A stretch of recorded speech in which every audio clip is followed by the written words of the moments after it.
यहाँ निंदिया में बाबूर निंदिया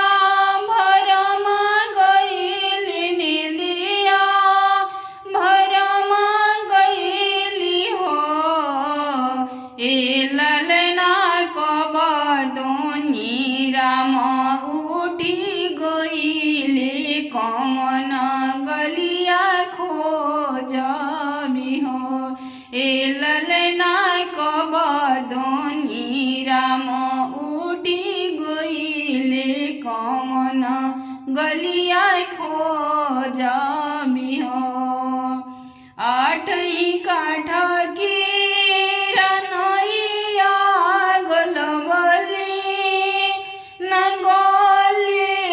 हिलबले न हिलबले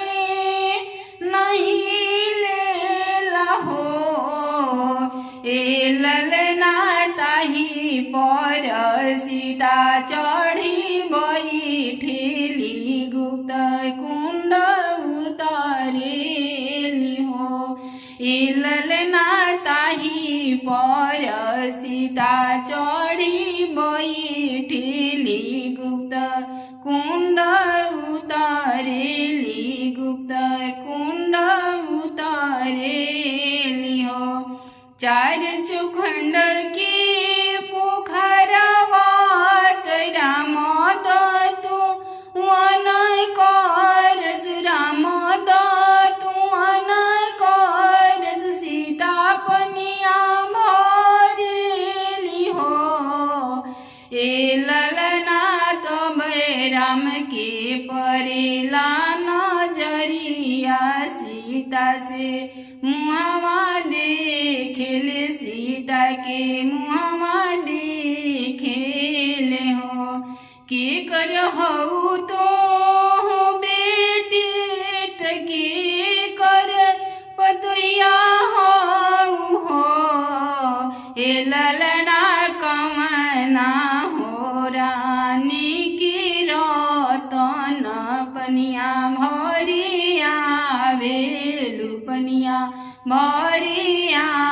वेलु हो राज जनक जी की बेटी दशरथ जी के पतोया होई दशरथ जी के पतोया होई हो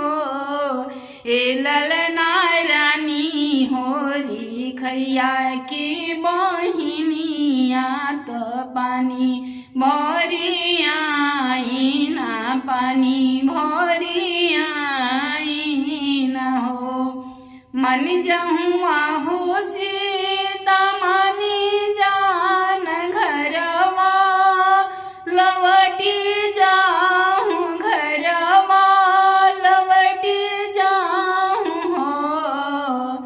ए सीता मानी जाना हमारो बचनिया त पाछे पछताए लगबू हो ना मन बिया हो रम जी ना मान भी कबरिया ना मान भी हबरिया नहीं मान भी हो ए राम जी रीखे के पनिया हम भर भी जिंदगी बिताई भी जिंदगी बिताई भी हो